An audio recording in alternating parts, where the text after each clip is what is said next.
A giant underground eye in China is preparing to spy on the universe's most elusive particles, and might one day send messages straight through the Earth. Deep beneath Russia, 47 tons of liquid metal just hinted at a possible new kind of matter that breaks our understanding of physics, and in New York, scientists may have entangled two completely different particles, something once thought impossible. These are more government experiments that broke the laws of physics. Deep under the ground in southern China, 2,300 feet down to be exact, scientists are getting ready to launch one of the most ambitious physics experiments ever built. A 12-story tall water tank surrounding a giant glowing sphere covered in 43,000 super sensitive light detectors. This thing is called Juno, short for Jiangmen Underground Neutrino Observatory, and it's built to hunt one of the weirdest particles in the universe, the neutrino. Neutrinos are created by nuclear reactions inside the sun, inside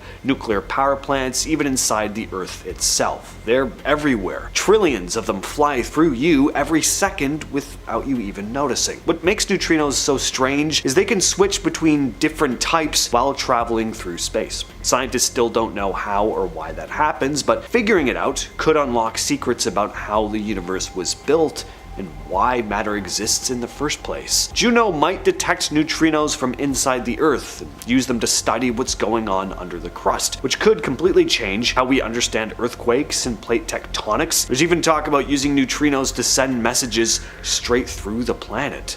China's pushing hard to be the first. At the Baffled Neutrino Observatory in the Caucasus Mountains of Russia, more than a mile underground, scientists have been messing around with a strange mystery of physics, the gallium anomaly. Again, this has to do with neutrinos. They're already strange, but this experiment might be leading to something even stranger, the possible existence of a whole new type of particle called a sterile neutrino. The experiment, called BEST, which stands for Baxen Experiment on Sterile Transitions, used 47 tons of liquid gallium, a silvery metal that melts in your hand, and they blasted it with neutrinos produced by radioactive chromium. The goal was to see how many times the neutrinos would hit the gallium and turn it into a different element, called germanium-71. But when scientists went to count how much germanium-71 was made, the numbers didn't add up. It was about 20 to 24% lower than they'd expected, even though their measurements and predictions were very precise. This is not the first time this has happened.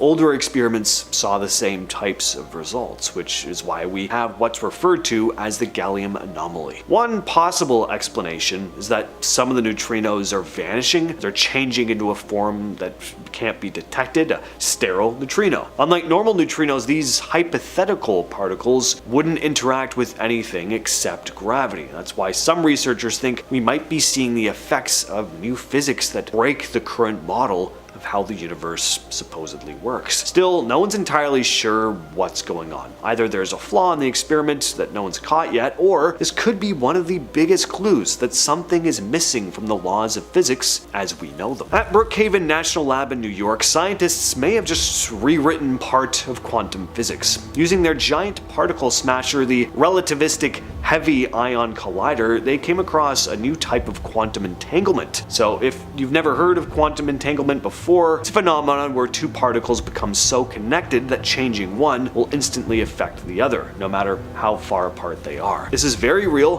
and it's been proven over and over again in labs, but normally entanglement only happens between particles that are exactly the same, like two identical photons or electrons, but the Brookhaven team found something totally new. Two completely different particles were entangled. This experiment took place at the relativistic heavy ion collider, where scientists slam gold ions together at nearly the speed of light, but in this case the gold ions didn't even collide, they just passed close by each other. Each ion has a cloud of photons around it, basically particles of light. When the photon cloud from one ion passed the other, it acted like a flash bulb, setting off a super short X-ray type scan of the other ion's nucleus. What's weird is that this scan shouldn't even be possible under regular physics, because there was no physical contact between the ions. Well, the result was that two new particles popped out of nowhere, called pions, one positive and one negative, and they were entangled.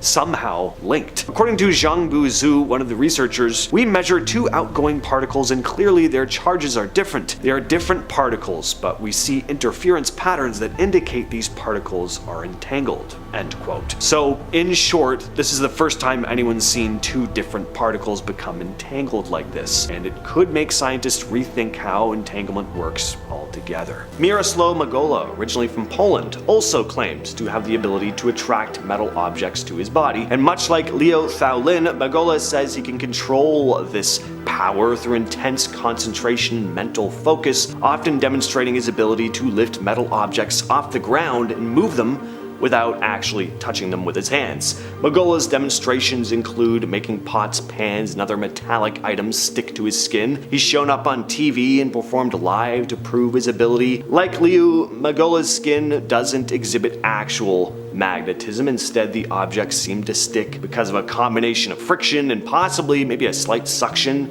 effect created by his skin. There are some skeptics who think that their abilities might involve trickery of some kind, but both men have been examined by experts who couldn't find any evidence of fraud, so it's interesting. I've always found this next practice incredibly cool, Tummo meditation. Tummo meditation is an ancient practice found in Tibetan Buddhism that allows practitioners to generate intense body heat through a combination of breathing techniques and mental focus. It enables monks to withstand freezing temperatures while wearing very minimal clothing, which is pretty much a superpower and a very handy one at that. The monks who practice Tummo use a specific breathing pattern, often involving deep breaths followed by strong exhalations to control their body's temperature. Along with the breathing, they visualize a flame or a ball of heat at their body's core, usually in the abdomen area. And this visualization, coupled with a focused meditative state, helps to amplify the effect. And the deep breathing helps to oxygenate the blood and increase circulation, while the mental imagery and focus trigger the body to produce heat. Basically, these techniques tap into the body's natural ability to generate heat, and scientists have studied Tummo meditation and have found that it actually can raise the body temperature significantly. It's pretty amazing because it demonstrates a high level of control over the autonomic nervous system, which typically governs automatic body functions like temperature regulation without, your conscious input. And Tummo meditation doesn't just keep practitioners warm, it also has other benefits. It can improve circulation, it can enhance the immune system, and of course, it reduces stress. Dean Karnazes is an extraordinary ultra-marathon runner known for his incredible endurance and ability to run extreme distances that most people would find unimaginable. His feats have earned him the nickname the Ultra-Marathon Man. And Dean didn't start running until he was 30. On his 30th birthday, he decided to leave a bar and just started to run, rediscovering his childhood love for the sport. This was the beginning of a career that would push the limits of human endurance. This guy has run 50 marathons in 50 states over 50 consecutive days. Each day he'd just wake up, run a marathon, travel to a new state, and prepare to do it all over again the next day. Sounds like hell to me, but live your life. Dean has also completed a non-stop run for 350 miles, which took him about 80 hours. Without sleep. His body just seems to have the ability to recover quickly and sustain activity for prolonged periods. Very prolonged periods, it seems. Studies on Dean have shown that he has an exceptional ability to clear lactic acid from his muscles, allowing him to keep going long after others would have to stop or just die. He's also run in extreme conditions. He's participated in events like the Badwater Ultramarathon, a grueling 135-mile race through Death Valley, where temperatures can soar above 120 degrees Fahrenheit. He's also run marathons at the South Pole in sub-zero temperatures. And I am very jealous of this last woman. I'm kind of jealous of all these people, really. But this one's name is Concetta Antico. She's an Australian artist known for her ability to see a vast array of colors that most people cannot see. She has a condition called tetrachromacy, which allows her to see up to 100 million different hues, far more than the average person. Tetrachromacy is a rare genetic trait where a person has 4 types of cone cells in their eyes compared to the usual 3. And these cone cells are responsible for detecting color, and the additional type gives Conchetta an enhanced ability to differentiate between subtle variations in color. So while most people see a rainbow as having 7 distinct colors, Conchetta might see many more shades within each color band. So for this reason, probably comes as no surprise that her paintings are known for all their vibrant and intricate use of color. She captures nuances and details that are invisible to most people. She always felt that she saw the world differently, with colors appearing more vivid and varied. We all know the universe is expanding. For a long time, the leading explanation has been something called dark energy, a mysterious force pushing space apart. It's a solid theory backed by observations, but no one has ever directly detected it. In a way, it's a placeholder for something we don't fully understand yet. But in late 2023, a team of scientists from the University of Copenhagen and the Tokyo Institute of Technology proposed a new idea. What if the universe isn't expanding because of a hidden energy, but because it's literally absorbing other universes? Imagine our universe as this huge growing blob. As it drifts through space, it bumps into smaller universes and swallows them. This process of merging and absorbing other universes would create that outward pressure that makes ours seem like it's just expanding. This could also give us a better, more accurate understanding of the Big Bang, when everything just rapidly inflated. Of course, there's a ton we don't know about the Big Bang, mainly what caused it, and it's just a theory anyway, but according to this new idea, our universe may have merged with an older, bigger one, which caused it to suddenly stretch out. The mathematical multiverse theory takes the idea of parallel worlds to an extreme. Instead of asking, what if there are other universes like ours, it asks, what if every possible mathematical structure exists and each one is a universe? This one is kind of a mind trip, but the idea is that math isn't just a language that we use to describe the universe. Math is the universe. Our entire reality, from atoms to galaxies, is just one solution out of infinite possible solutions to a mathematical system. That means every consistent mathematical framework, no matter how strange, has a universe attached to it. Some might look similar to ours, others could operate under completely alien rules. Now, what exactly do I mean by all this? Well, there could be a parallel world where gravity pushes instead of pulls. Time could run in loops instead of straight lines. Some universes might not have stable matter at all. This may sound strange, but what we're really saying here is that there's nothing particularly special about our version of math. We just happen to exist inside the one universe where things operate this way. As I mentioned before, we've thought for a long time that right after the Big Bang, the universe went through a burst of rapid inflation. Not a slow expansion, but an explosion that stretched space itself at an unimaginable speed. According to inflation theory, that process didn't happen evenly everywhere. Different regions expanded at different rates, creating bubbles of space-time. Each bubble can evolve with its own set of rules, its own matter, its own dimensions. That makes every bubble essentially a separate universe. Our universe then could just be one bubble among who knows how many others. Some bubbles may have expanded faster, some slower, and some may still be forming today. The inflation process doesn't end everywhere at once. It keeps happening in patches. So the multiverse could be infinite. In this model, other universes aren't far away in our space. They're sealed off, separated by expanding regions that we can never cross. Only possible evidence would be, if bubbles collided. A collision might leave a scar, visible signature in the background radiation of our universe, which leads straight to the next anomaly. The cosmic microwave background, or CMB, is the afterglow of the Big Bang. It's faint radiation spread across the sky. Scientists study it because it's like a baby photo of the universe. Normally, it should look random but smooth, except researchers have spotted some strange anomalies. In 2010, a team studying CMB data found some strange circular patterns. One interpretation of them was that these could be evidence of collisions, our universe bumping into another one. Then in 2015, Randir Chari at the European Space Agency took a closer look at the data, and he stripped away all the usual sources like stars, dust, gas.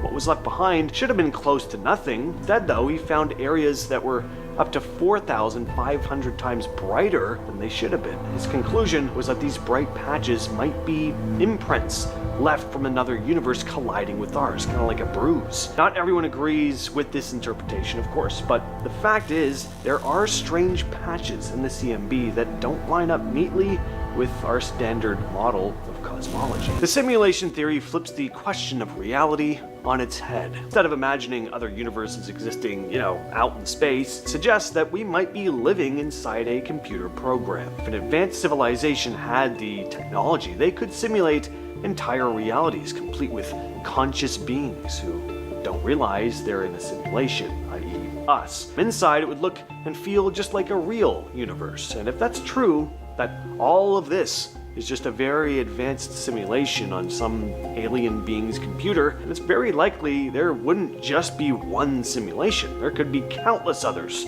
running at the same time, each with different parameters, like different settings in a game. One simulation might have slightly stronger gravity, another might tweak the speed of light. What makes this unsettling is that it's not pure science fiction. Philosophers and physicists have pointed out that if simulations are possible, the odds of us living in the one, real universe are actually kind of slim. Far more likely that we're just inside one of the countless copies. Back in the 70s, a Russian physicist named Nikolai Kozyrev started talking about time in a very weird way. He theorized that it was something you could tap into, almost like energy. He believed time had physical properties, that it could be detected directly, which sounds pretty insane, but Kozyrev was a respected astrophysicist, and he did experiments using spinning gyroscopes, pendulums, and these mirrored chambers now known as Kozyrev mirrors. These were large spiraled aluminum tubes that people would sit inside, and some of them said they had these out-of-body experiences and visions. The KGB supposedly took interest in his work too. The story goes they backed secret studies using these mirrors for everything from psychic research to remote viewing. Some Soviet cosmonauts were even said to have used Kozyrev mirrors in orbit to gather non-local information, which is a fancy way of saying they were trying to see or sense stuff from far away. Pretty bizarre. If you had a shortwave radio in the 70s or 80s, you might have heard a weird tapping sound, like a woodpecker. It may have come from the Duga radar, a massive radar system coming out of the Soviet Union. The thing was so loud and constant that radio operators around the world dubbed it the Russian woodpecker. Officially, Duga was part of a warning system for detecting incoming nuclear missiles, but unofficially, that's where things get strange. Some researchers believe the Soviets were doing more than just listening for nukes. There were rumors that Duga was part of a weather control experiment, or maybe even a Soviet mind control experiment. The theory was that the radar was manipulating the ionosphere, which is the layer of Earth's atmosphere that reflects radio waves. The Duga site is now abandoned, but to this day, no one outside the Russian military fully knows what Duga was really doing. In the Cold War, the US Navy built a massive communication system using extremely low-frequency radio waves to communicate with submarines deep underwater. The original plan, Project Sanguine, proposed burying thousands of miles of cables across Wisconsin to send messages even if nukes hit the power grid. That version got scrapped because there were a lot of people protesting the environmental impact, so a scaled-down system called Project ELF was launched. It operated from 1989 to 2004. Extremely low-frequency radio waves, or ELF waves, could reach submarines hundreds of meters underwater. Officially, these waves only sent coded two-letter messages and couldn't carry voice or data, but around the facilities, weird rumors started to spread. Some locals said animals would get spooked and people would feel suddenly woozy. And there were conspiracy theories about how ELF waves were distorting time and messing with the human mind. Since the early 2000s, governments like the US and China had been pouring money into quantum computing. Instead of using bits like a normal computer, which are either a 0 or a 1, these machines use something called qubits.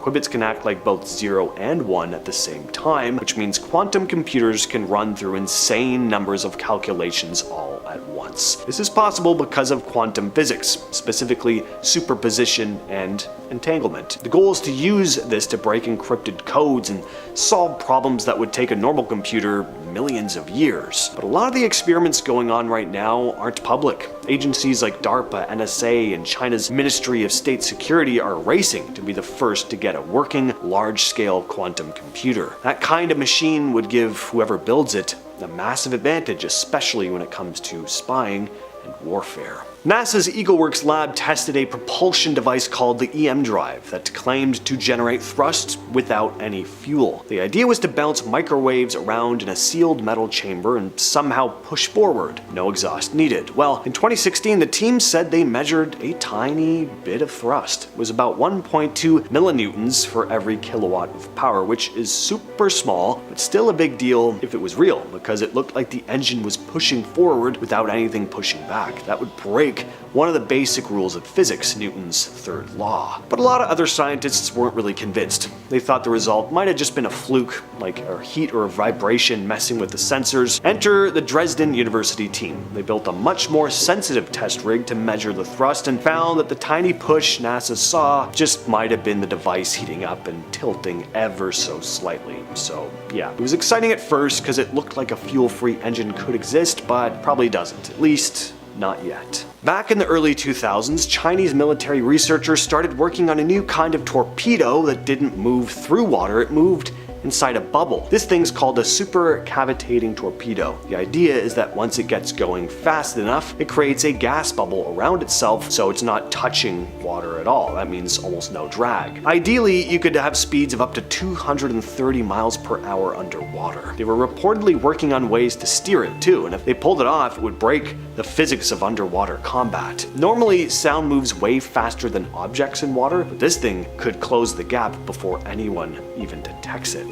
And the Philadelphia experiment. It's been talked about in conspiracy circles for decades. As the story goes, in 1943, the US Navy supposedly tried to make the destroyer, USS Eldridge, visible to radar and ended up making it vanish from sight altogether. Some versions even say it teleported from Philadelphia to Norfolk, Virginia in the blink of an eye. The experiment allegedly used intense electromagnetic fields to bend light and warp space-time, basically trying to create a cloaking device way before anyone else ever dreamed of it. Supposedly things got really scary. Crew members reportedly got fused into the ship's metal, others went insane, and some were just never seen again. The story first came about in the 50s when a guy named Carl Allen sent letters claiming he had insider info on the incident. The Navy's always denied the whole thing, of course. Official records don't show any such experiment. But, like always, what do you guys think? The first guy on our list is often referred to as Electro Man. Rajmohan Nair has a real-life superpower. He can actually conduct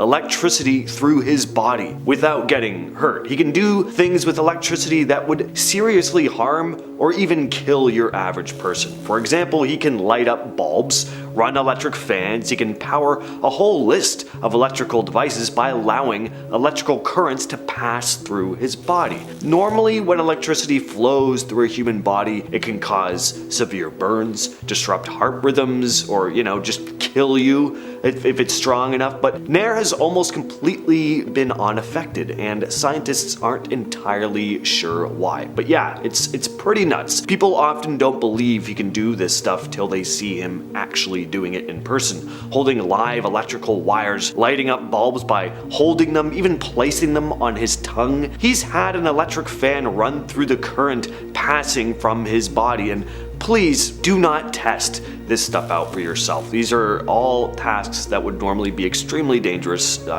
Don't get electrocuted. Isao Maki is a Japanese martial artist known for his extraordinary skills with a katana. He practices Iaido, which is the art of drawing and cutting with a blade in a single motion. Samurai stuff. Maki seems to have almost superhuman reflexes and precision, though. One of the craziest things this dude is able to do is slice a BB pellet in half in midair. Check this out. You can see the piece go one way and the other one go that way.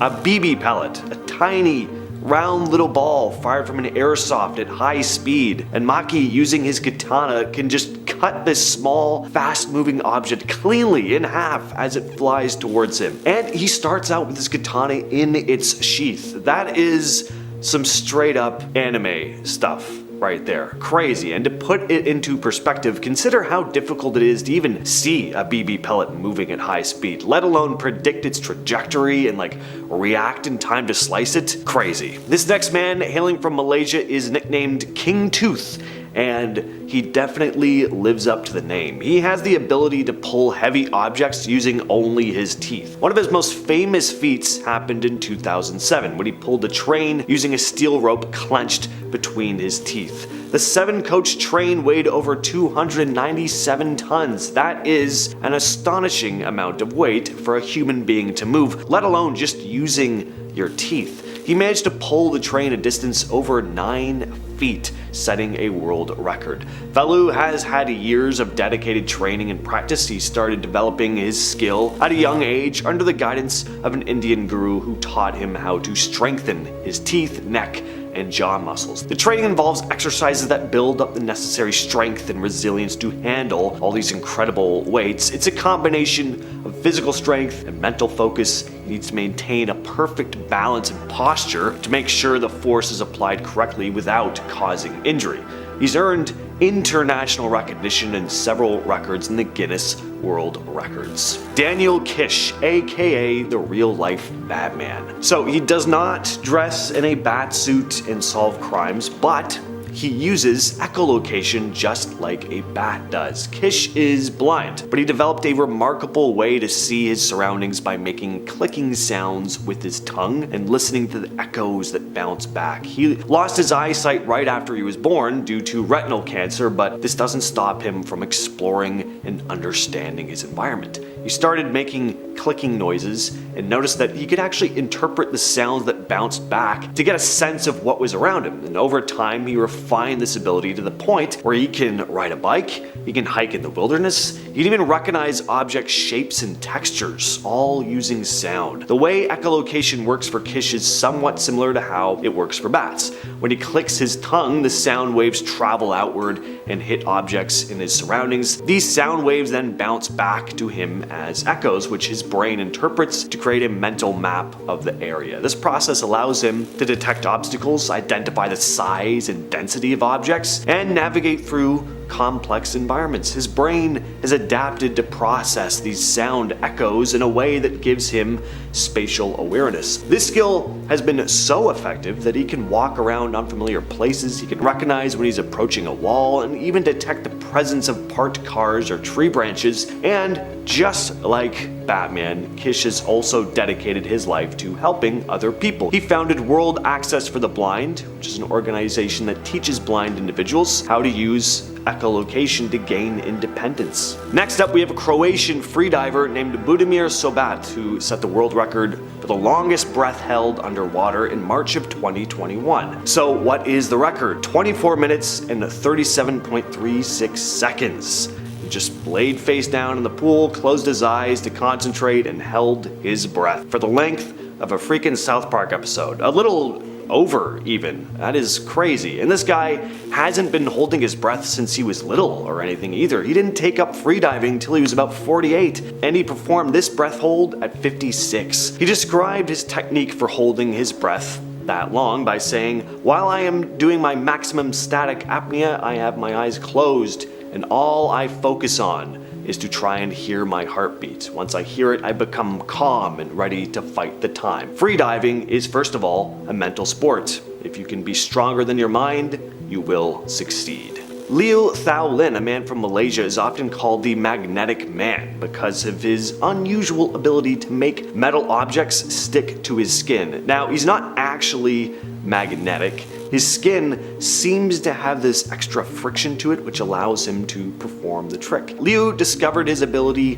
when he noticed that metal objects like tools and utensils would cling to his body. He can hold up to about 79 pounds of metal objects on his torso, and has demonstrated this in front of scientists and audiences, including on TV shows. And now, it's not just his chest where this happens. He can make objects stick to his back, his arms, even his face. It seems that his skin just has a higher level of friction, which creates enough stickiness to hold the objects. Next up, let's talk about quantum entanglement. Quantum entanglement is one of the strangest concepts in physics. It's when two particles become linked in such a way that they behave like a single entity, no matter how far apart they are. If you measure one, its entangled partner instantly reacts. And this happens faster than the speed of light, which breaks our very simple understanding of how the universe works. In the case of quantum entanglement, information doesn't need to travel through space to have an effect. So what does this have to do with other realities, though? Well, one way to think about entanglement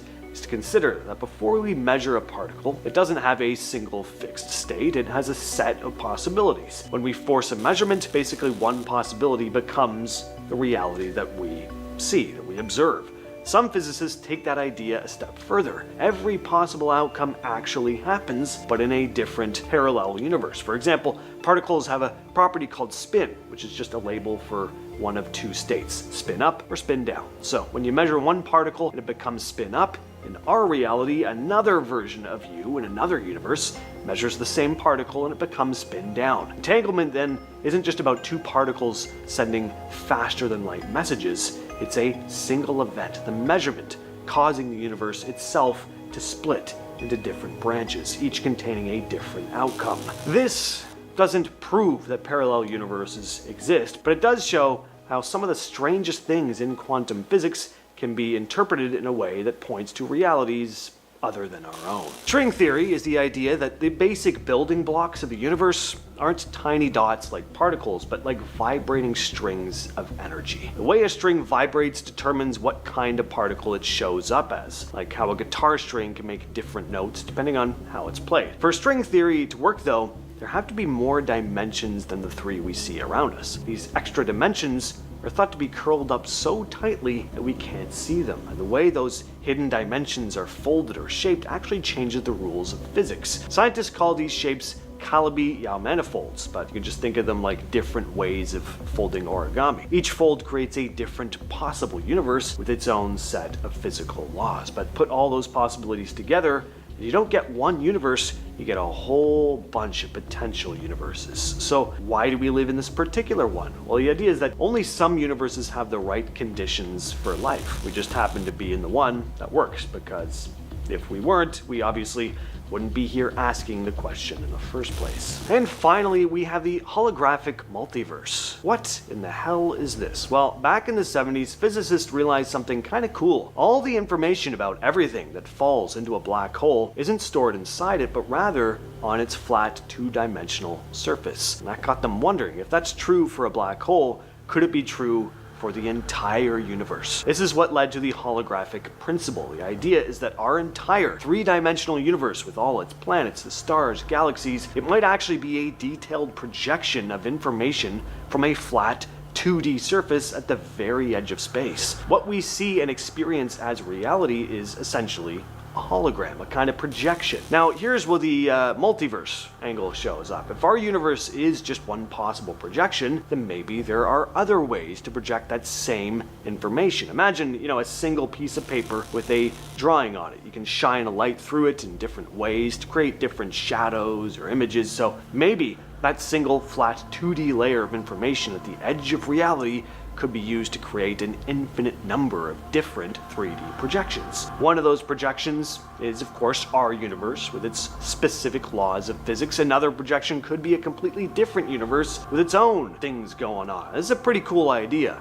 because it doesn't just guess that other universes exist. Instead, it's tying the idea of a multiverse to a real physical principle.